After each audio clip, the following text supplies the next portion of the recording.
Selamat malam, Prof. Gunawan dan Prof. Elijen. Perkenalkan, saya Rangga Kuswardono, mahasiswa MMSI periode 2 2025 dengan nomor induk mahasiswa 27027 95222. Kali ini saya akan mempresentasikan jawaban saya tentang soal ujian akhir Digital Business and Transformation. Jadi ada dua studi kasus. Yang pertama adalah studi kasus tentang perusahaan otomotif asal Cina BYD dan akan membahas tiga topik utama, yakni analisis transformasi digital pada 5 domain, lalu ada penerapan strategi CRM yang cocok untuk BYD, dan strategi pemasaran media sosial yang cocok untuk BYD. Langsung ke pembahasan studi kasus 1 untuk topik pertama, yakni analisis terkait dengan perubahan yang terjadi pada BYD di masa depan. Jadi dari 5 domain utama, ada 5 yang kami analisa, yakni untuk mengatasi tantangan integrasi data dan persaingan analitik dengan kompetitor, BYD perlu merevolusi 5 domain tersebut. Untuk domain customer, BYD perlu bergeser dari transaksional ke mobility as a service. Lalu untuk domain competitions, BYD perlu menciptakan ekosistem sehingga bisa merangkul pengguna kendaraan listrik supaya lebih dekat. Jadi ini akan bersaing karena Tesla dan perusahaan otomotif lainnya seperti Jeko asal Cina juga sedang dalam proses membangun ekosistem tersebut. Lalu perlu adanya pemeliharaan prediktif untuk data pengguna pada domain data. Nah, ini juga perlu perhatikan. Data itu kan cukup sensitif, jadi perlu adanya security yang berlebih untuk melindungi data para konsumen. Lalu domain keempat ada innovation, jadi perlu menerapkan lebih advance untuk digital twin dan AI. Walaupun saat ini BYD sudah menerapkan, namun perlu adanya enhancement ataupun menggunakan teknologi yang lebih advance ya, tentang utamanya untuk pembaharuan OTA over the air. Lalu untuk value, ini proposisi nilainya meluas ke solusi energi berkelanjutan atau renewable energy. Jadi tidak hanya berhenti di produksi kendaraan listrik secara massal, namun juga harus memikirkan ke depannya akan seperti apa energi yang akan dipakai, karena renewable energy merupakan topik yang juga saat ini sedang dilakukan research secara detail oleh setiap negara-negara besar. Masuk ke pembahasan studi kasus 1 tentang topik penerapan strategi CRM. Ada tiga kurang lebih strategi CRM yang kita bisa propose. Jadi yang pertama adalah beralih dari operasional ke prediktif. Jadi BYD wajib bertransformasi dari hanya sekedar menyimpan data transaksi, juga menggunakan datanya untuk mengantisipasi kebutuhan pelanggan. Jadi ada 3 main CRM yang perlu dibangun atau dikembangkan oleh BYD. Yang pertama adalah implementasi Customer Data Platform, Predictive Lifecycle Management, dan Hyper Personalization. Nah, ini bentuknya contoh dari penggunaan cloud computing pada modernizing electric vehicle charging ya. Jadi di sini sangat detail, salah satu alternatif yang bisa dipakai oleh BYD apabila belum ada, jadi bisa dijadikan salah satu masukan. Lalu strategi sosial CRM yang kedua adalah membangun loyalitas komunitas. Salah satu cara untuk berinteraksi dengan pengguna BYD itu sendiri adalah dengan melalui sosial media. Jadi ada dua arah dan ada beberapa metode yang bisa kita gunakan, yakni yang pertama adalah integrasi social listening and care, gamifikasi dan konten UGC, dan yang terakhir ada influencer dan community hub. Jadi kita engage lah mereka-mereka yang istilahnya otomotif influencer ya, seperti Fitra Eri, Gofar Hilman, ataupun Om Mobi, untuk lebih mengedukasi masyarakat tentang electro vehicle atau EV, agar menciptakan rasa aman, nyaman, sehingga mereka tertarik untuk memiliki kendaraan EV tersebut, utamanya BYD. Lalu yang kedua, perlu adanya semacam intelligence hub pada BYD. Jadi ini merupakan dashboard yang sifatnya ini adalah memberikan visibilitas 360 derajat untuk manajemen BYD agar mereka dapat mengukur nilai transformasi digital secara berkelanjutan sudah sampai mana. Cara kerjanya cukup simpel, ada data ingestion, ada AI analysis, dan actionable insights. Lalu berikut adalah contoh desain cloud computing untuk dashboard BYD atau BYD Intelligence Hub. Lalu strategi pemasaran apa yang cocok ya? Jadi ini adalah topik terakhir, topik ketiga, bagaimana BYD perlu memanfaatkan media sosial mereka untuk memasarkan produknya ke masyarakat. Jadi walaupun saat ini sudah cukup baik, mungkin kedepannya perlu merubah pendekatan sosial media dari yang informatif ke personal melalui AI generated content, social listening untuk personalisasi, storytelling berbasis keuntungan. Jadi tiga ini merupakan konten yang perlu lebih banyak dibuat atau diproduksi oleh BYD sehingga bisa merangkul atau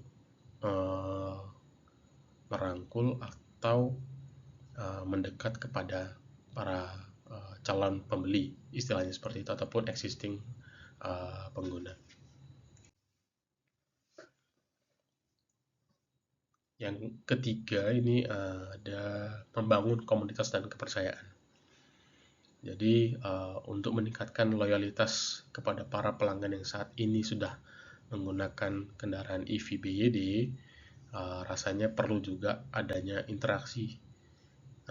Untuk terciptanya interaksi ini bisa dilakukan dengan beberapa cara dan banyak cara tentunya, namun tiga yang saya suggest. Yang pertama adalah interaksi real time pakai Chatbot AI. Ini juga biasanya adalah knowledge management center di belakang chatbot sehingga interaktifnya itu serasa ngobrol dengan manusia juga, jadi bukan ngobrol dengan mesin. Lalu campaign user generated content, jadi mendorong pemilik kendaraan BYD untuk berbagi pengalaman mereka menggunakan kendaraan listrik ini ke media sosial, entah itu postingan, video, reels ya. Lalu yang ketiga adalah program loyalitas terintegrasi. Jadi menghubungkan aktivitas sosial di sosial media dengan sistem poin. Jadi semisal ketika mereka ada posting sesuatu itu sama dengan 1 poin, yang mana ketika dikumpulkan hingga 100 mungkin bisa ditukarkan seperti potongan biaya service yang ada di dealer misalkan atau di bengkel, atau mendapatkan goodie bag jika sudah mencapai 50 poin. Nah, itu merupakan beberapa contoh. Lalu kedepannya perlu adanya ekosistem media sosial ya. Jadi seperti yang tadi disampaikan, perlu adanya kolaborasi call, key opinion leaders, dan edukasi tentang apa itu EV dan kenapa harus BYD. Lalu yang kedua ada visualisasi data engagement. Jadi ini adalah merupakan penggunaan big data untuk mengukur efektivitas kampanye di medsos nih sudah sampai mana, efektif atau tidak. Masuk ke pembahasan studi kasus yang kedua pada PT Pertamina. Ada 3 pokok pembahasan. Yang pertama adalah analisis strategi transformasi digital pada area informasi, transportasi dan inventory. Ada pembahasan kedua tentang analisis responsiveness and efficiency pada sistem supply chain Pertamina, dan yang terakhir ada usulan transformasi digital dengan konsep industri 4.0 yang cocok untuk Pertamina. Jadi menurut saya strategi transformasi digital saat ini dilakukan oleh Pertamina, contoh dengan peluncuran atau My Pertamina, ya, peluncuran aplikasi My Pertamina pada beberapa tahun silam. Itu merupakan langkah yang cukup krusial, tapi efektivitas itu masih belum bisa dirasakan 100% oleh seluruh rakyat Indonesia. Challenge-nya adalah adopsi penggunanya dan bagaimana data itu bisa terintegrasi dari hulu ke hilir dari pengguna sampai ke Pertamina. Itu masih belum sepenuhnya mulus. Usulannya adalah yang pertama pada area informasi.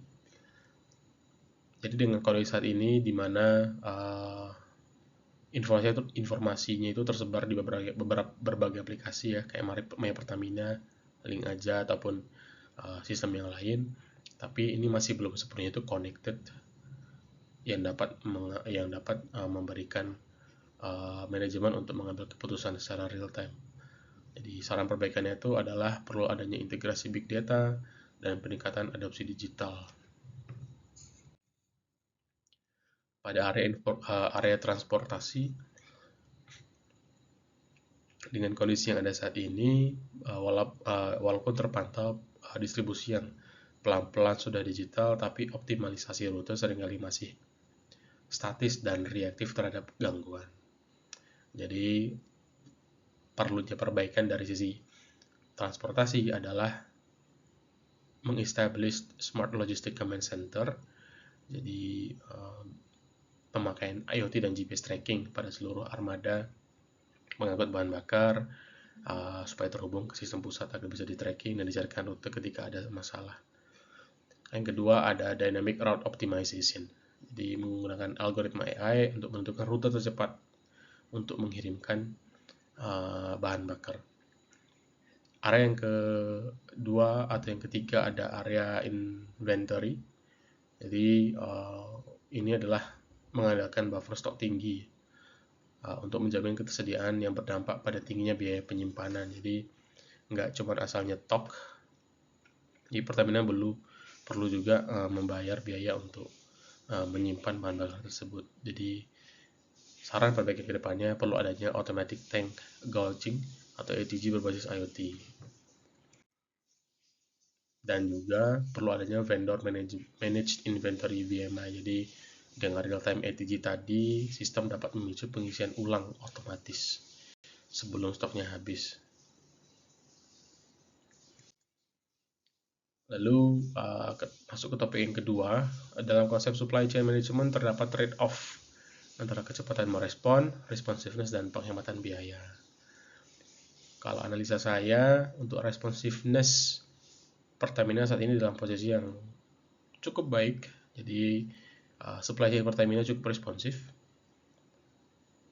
Jadi sebagai BUMN energi, prioritas utamanya mereka adalah ketersediaan BBM di seluruh pelosok negeri, mulai dari Sumatera hingga Papua.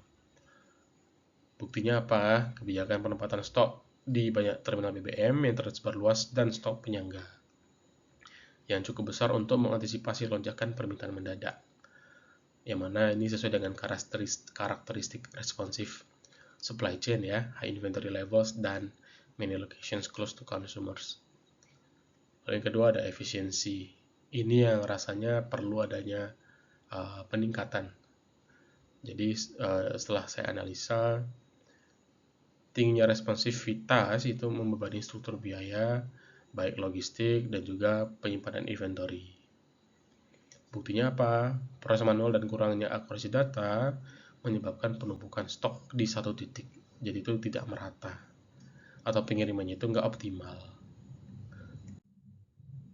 Jadi bisa disimpulkan sementara ini untuk analisis performa supply chain ini pada Pertamina,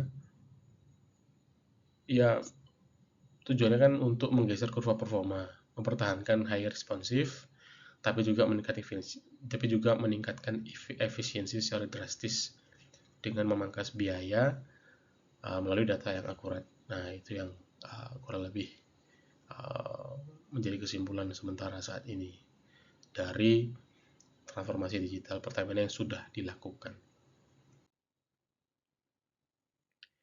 Lalu yang terakhir ada usulan transformasi digital. Cukup menarik, ada beberapa pilar, total kayaknya ada 9 pada industri 4.0 ini. Tapi saya pribadi mengusulkan implementasi ekosistem Pertamina Smart Connected Ecosystem. Ini melibatkan 5 pilar teknologi ya. Yang pertama ada IoT dan sensor. Jadi implementasinya adalah IoT perlu difokuskan pada integrasi menyeluruh di sektor hulu dan hilir. Jadi ada sektor hilir downstream yang perlu diintegrasikan dengan IoT, sektor hulu, dan safety and maintenance. Pada safety and maintenance ini, IoT berfungsi sebagai peringatan sistem atau warning system untuk keselamatan para pekerja. Jadi ketika ada kebocoran pipa atau panas yang berlebih pada kilang gitu ya, nah itu secara otomatis IoT ini mendeteksi sehingga mencegah terjadinya bencana. Lalu teknologi yang kedua ada artificial intelligence dan big data analytics. Ini mungkin contoh implementasinya kita bisa bilang kayak platform demand forecasting berbasis AI, jadi prediktif sistem yang tujuannya adalah atau fungsinya adalah mengolah data historis penjualan pada aplikasi My Pertamina dan data eksternal. Nah, AI ini akan melakukan prediktif ya terhadap data-data tersebut, berapa sih kebutuhan SPBU A, B, C, dan kebutuhan BBM-nya tuh per minggu atau per hari atau per bulan. Nah, ini bisa di forecasting lah dan bisa diprediktif menggunakan AI. Lalu yang berikutnya ada cloud computing ya. Yang ketiga ada cloud computing. Jadi saat ini Pertamina masih rely ke on-premise data center ya pada gedung Pertamina itu sendiri di Jakarta. Jadi mungkin bisa beralih atau menciptakan satu ekosistem IT baru menggunakan entah itu AWS, Azure ataupun Google Cloud Platform atau yang lain sebagainya, Alibaba Cloud. Nah, ini juga rasanya perlu mulai dilihat, walaupun beberapa sistem ada yang harus stay in-house dalam negeri, tapi mungkin ada beberapa sistem yang bisa di pipe out ke cloud computing, seperti contoh yang bisa saya suggest adalah sentralisasi data operasional pada private cloud Pertamina. Ini tujuannya adalah menghubungkan data yang terpisah antara BU. Jadi dalam Pertamina itu ada banyak BU, mulai dari produksi, pengolahan, hingga pemasaran. Ini perlu adanya environment yang mendukung, dan mungkin cloud computing merupakan salah satu yang bisa dijadikan alternatif karena sangat beneficial ketika kita hanya perlu klik tanpa harus investasi hardware-nya terlebih dahulu. Ini contoh IoT solution menggunakan AWS atau Azure yang bisa digunakan ini semacam logical architecture-nya lah. Di mana situ ada client IP, ada cloud gateway ya, lalu ada API, ada backend application, ada analytics and machine learning yang mengolah data untuk yang tadi bisa saya bilang prediktif atau forecasting kebutuhan BBM pada setiap SPU. Nah, nanti juga itu bisa diakses oleh para petinggi atau manajemen level Pertamina menggunakan mobile device mereka. Lalu ada simulation atau digital twin. Contoh penerapan yang mungkin applicable adalah pembuatan model digital twin untuk jaringan distribusi logistik. Yang sebelumnya melakukan pengiriman fisik, sistem ini bisa mensimulasikan berbagai skenario rute untuk mengantisipasi kemacetan atau gangguan cuaca, walaupun mungkin agak susah di beberapa daerah-daerah yang hanya memiliki satu akses utama, tapi ini juga berfungsi untuk daerah yang lainnya yang mempunyai beberapa akses utama. Lalu ada yang terakhir adalah cyber security atau IT/OT convergence and data privacy compliance. Ini related atau berhubungan atau berkaitan dengan privacy data.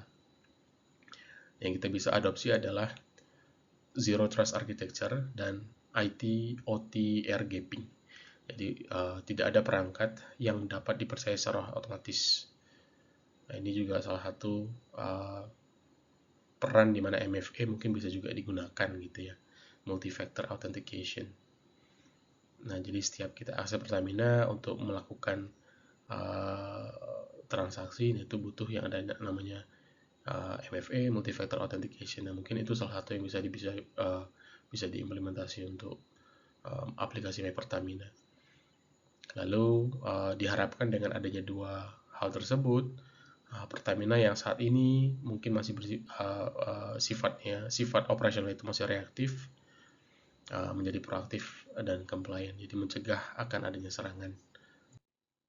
Ini contoh logical architecture zero trust pada pada environment cloud Azure, Microsoft Azure. Ada policy optimization, ada zero trust policy-nya itu sendiri, ada data dan aplikasi serta infrastruktur sebagai support system dari zero trust itu sendiri. Terima kasih untuk perhatiannya. Selamat malam.